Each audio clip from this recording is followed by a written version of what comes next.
is all about the guilty and shameful pillaging of the helpless and unborn. It corrupts moral responsibility to the point where almost everyone is far too guilty and entitled to take a moral stand for accountability.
Divine greetings, African royals, wherever you are. Princes, princesses, kings and queens. Welcome again to another episode of W4W Book Reading series.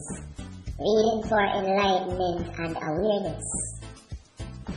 We are currently reading from the book entitled The Handbook of Human Ownership, a manual for new tax farmers. And today, we'll be covering chapters 5 to 7, as these are relatively short chapters. And as we had mentioned before when we just started this series, we'll be reading a chapter or two per episode until we complete the book. So far, we have covered the history of tax farming in the 19th century, religion and children as it relates to tax farming, and tax farming in the modern world. In this episode, we will be learning more about human ownership as it relates to democracy and bribery in chapter 5, and the end of the current cycle in chapter 6, and birthrates in chapter 7. I do hope that you are well geared up to learn something new today. But before we head on down into today's reading, a quick disclaimer. We might be reading from this book, but it don't mean that we endorse the book or the author. We are just reading for knowledge and enlightenment. Alright? And remember, this is a spiritual mission with our ancestors as our guiding light.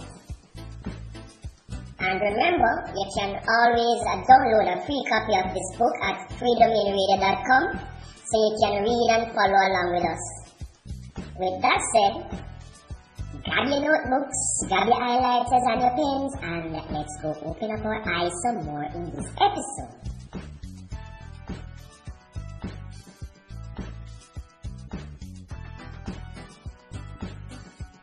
Chapter 5, Democracy and Bribery. But I repeat myself.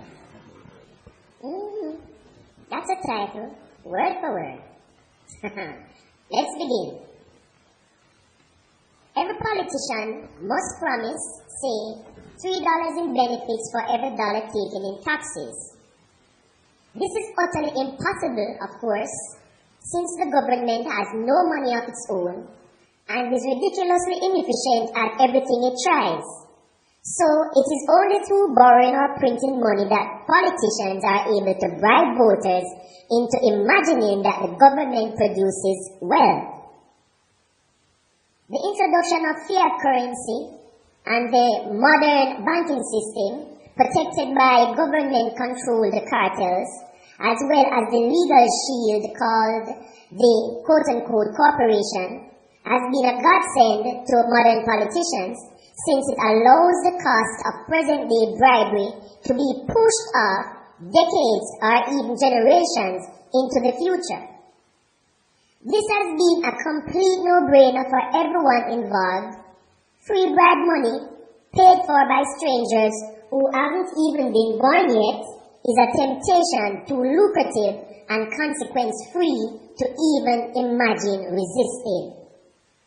Technically, democracy is a money-drug addiction that wages war on drugs far less addictive and destructive.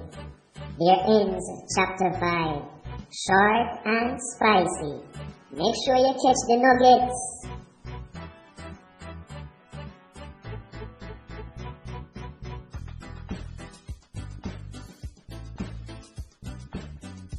Chapter 6. This is the end. This book, the title, the chapter title is funny, eh? Now let's go down into chapter 6. Unfortunately, and you will see this as an inevitable pattern of the ruling classes' use of violence, this unsustainable system is nearing the end of its current cycle. The problem is that the consequences of these inevitable national debts are producing medieval conditions once again. First of all, the economic engine of the productive classes, access to capital, is failing because governments are stealing all the capital in order to bribe voters. It's true that voters then often buy stuff, but that's not quite the same as driving new entrepreneurial development, since voters don't invest in new businesses but rather buy products from existing businesses, which is yet another reason why existing businesses are big fans of the government. Secondly, and perhaps more importantly, alright. I wrap up chapter 6 because it's short, but I tell you, the book here, I don't know about nobody else, but the book here cracked me up, man, let me tell you. Anyway, let's continue. Secondly, and perhaps more importantly, the issue of livestock demotivation is raising its ugly head once more. Young people now instinctively grasp the economic catastrophes ahead, and this blunts their ambition and creativity to the point where fewer and fewer new entrepreneurs are creating wealth for the ruling classes. Chapter 6. Short and spicy as chapter 5. Aren't you looking forward to chapter 7? I do hope you stick around as we open up our eyes some more. I'm sure chapter 7 will be just as spicy. See you in a bit.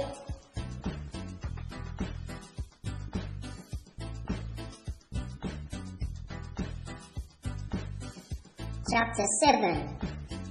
Birthrates.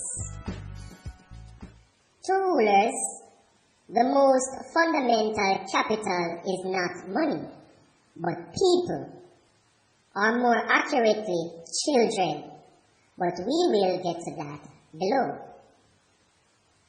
Reasonably intelligent human beings do not breed well in captivity, which is why the birth rates of modern Western nations have crashed so catastrophically.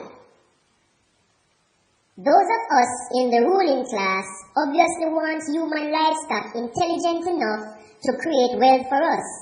But unfortunately, that kind of intelligence is also easily high enough to do a rational calculation on the benefits and costs of modern parenthood. In the current system, most parents have to work outside the home in order to sustain even a middle-class existence because of enormously high taxation, regulation, inflation, debt, and economic controls. So parents don't get to spend days with their children, but instead get them for the evenings, night times, and mornings, which are in general the least enjoyable times for parenting, particularly when you have to rush kids out of the house to daycare or school. Parents work a full day, get stuck on the terrible roads we built for them, stressed out because they don't want to be late picking up their kids, then bring their kids home and cook and feed and bathe them, and then try and get them to bed with precious little playtime. Mom and dad then fall into an exhausted, sexless bed, praying that their children don't wake up at night, and then have to rouse them at an artificial time, get them fed and clothed and out the door on a strict schedule, all of which is anathema to children, and they pay a significant amount of their after-tax income for strangers to take care of the children they so rarely see. It doesn't take a genius to realize that this is a pretty raw deal for parents. And this is the most fundamental reason why birth rates among our tax cattle are so low, except among the poor, who we pay to breed so that we can use them to guilt the better off into surrendering their money to us. Thus we have demotivated young people who spend forever draining wealth, their own and others, in school and university, fewer babies and children, and a massive bulge of baby boomers heading into retirement where a completely empty cupboard awaits them. Citizens can easily understand how impossible this all is, but they shy away from confronting it, or demanding that we change it, or even admitting it, because they are all so guilty at having accepted bribes their whole life, and because parents so rarely want to admit to their kids that they have royally screwed them out of a future and sold them off to strangers for cut-rate park admissions. These aging citizens need the next generation to pay for their own retirement, but are leaving them with a cratered economy, growing state power, and massive national debts. And so to admit guilt would mean, at any reasonable moral level, withdrawing their demands for retirement funding. If a man steals a woman's car, any real apology requires that he give it back.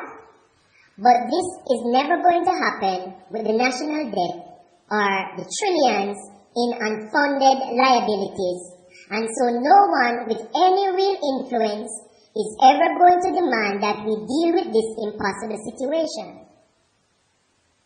Democracy is all about the guilty and shameful pillaging of the helpless and unborn.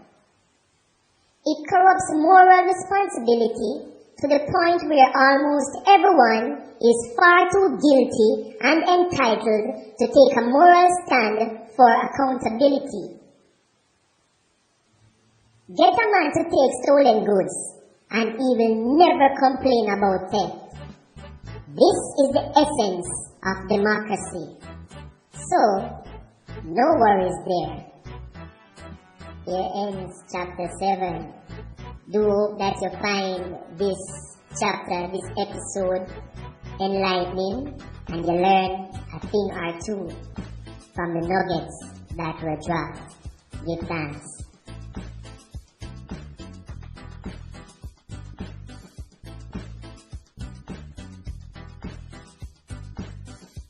So, we've reached the end of today's episode, and thanks again for listening, and I do hope that you learned something new today.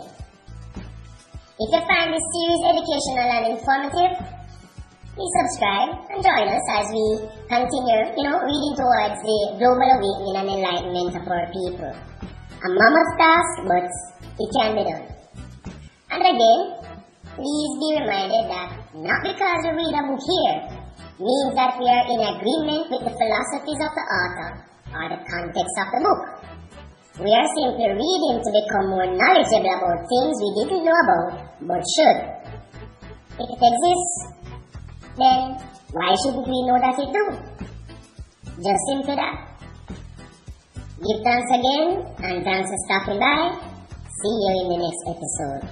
And please remember to like, share, and subscribe, and drop your analysis in the comment section, whether you read the book already or you're just reading the book with us. Your comments are welcome. Okay? Give thanks.